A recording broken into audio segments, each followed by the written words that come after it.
Hivyo mwanaume, unajielewa kweli wewe? Yaani unajitambua kama ni baba kweli? Unavokaa huko kimya, uleti huduma za mwanao, uleti chochote, hamna cha salamu, hamna cha nini, una maana gani? Unategemea nani akulelea mtoto wako? Yaani kuzaa uzae wewe, alafu mtoto nitelekezee mimi, una maana gani? Labda nikuulize kwanza. Unategemea yule mtoto akulelee nani? Ulimzaa yule mtoto aje kuhangaika hapa duniani? Au mimi niteseke peke yangu nimlee yule mtoto? Au ujitambue kama yule mtoto ni wa kwako? Yaani upo kama haupo. Ujui mtoto anaishi vipi? Yaani ujui chochote kuhusiana na yule mtoto. Una maana gani labda?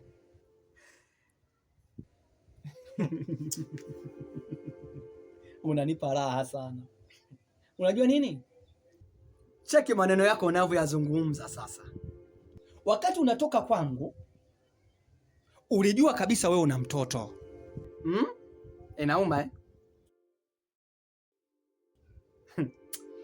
Mimi na akili zangu timamu siwezi nikachukua hela yangu eti nikupe wewe.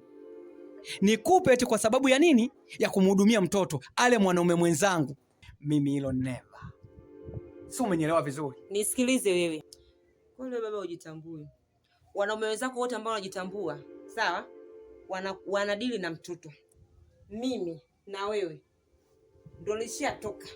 Sina muda na wewe, ninachotaka huduma za mwanangu tu. Yaani ninachotaka wewe umhudumie mtoto. Na sio mapenzi ya mimi na wewe. Sina huo muda na wala sikuhitaji. Ninachotaka ni huduma ya mwanangu, full stop. Sasa mama, kama unataka huduma ya mtoto na wewe kurudiana na mimi utake kati mimi nakupenda na kukuacha sitoweza, ina maana wewe unaweza kujimudu. Mama, jimudu. Mimi siwezi kuleta huduma pale hali mwanaume mwenzangu. Sawa? Naleta 10,000, alafu katika 10,000 ile mwanaume mwenzangu anafika na yeye anapiga menyu kama kawaida. Umeelewa? Mimi yule mtoto sio kusema sina uwezo wa kumhudumia. Uwezo wa kumhudumia ninao mzuri tu. Ila siwezi kuhudumia. Wewe yule ana uwezo wa kukuhudumia na mtoto wangu. Ndio maana wewe uliondoka. Nisikilize mwanaume. Nisikilize. Hakuna mtu mwenye shida na hivyo vichenchi vyako. Sawa? Kama ungekuwa labda unaona kwamba hizo hela pesa zako ambazo ukitoa mimi nakula. Mimi ningekuwa nakuruhusu tu uende shule ukalipe sijui ada za mtoto, umfuatilie mtoto anavaa nini, anakula nini hivyo. Sijui mwanaume gani sijui akala pesa zako, hana shida za kula hizo pesa zako. Shida yangu kwamba wewe mhudumie mtoto. Shanaelewa, mimi na wewe tushamalizana. Sasa na mimi nazungumza hivi. Ukitaka Join my home. Na hayo maneno mimi siyaelewi. Alafu uliotoka nyumbani wewe umeondoka kwa maana unajiweza. Sasa huduma tena mama ya nini mama? Nini unachohangaika maneno mama ya nini?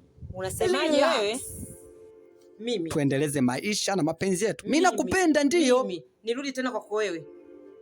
Nakupenda ndio. Baba sawi. Na mimi sitakupa hela tena. Koma wewe. Mtoto mzuri wewe. Pumbavu kweli wewe.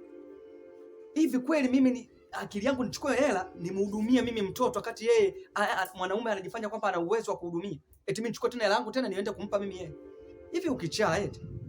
Mimi siwezi kumpa hela na siwezi kuhudumia mtoto. Bora hela yangu mimi nikachukua wanawake wengine huko. Ulikuwa mimi nihudumia mtoto. Si upuuzi.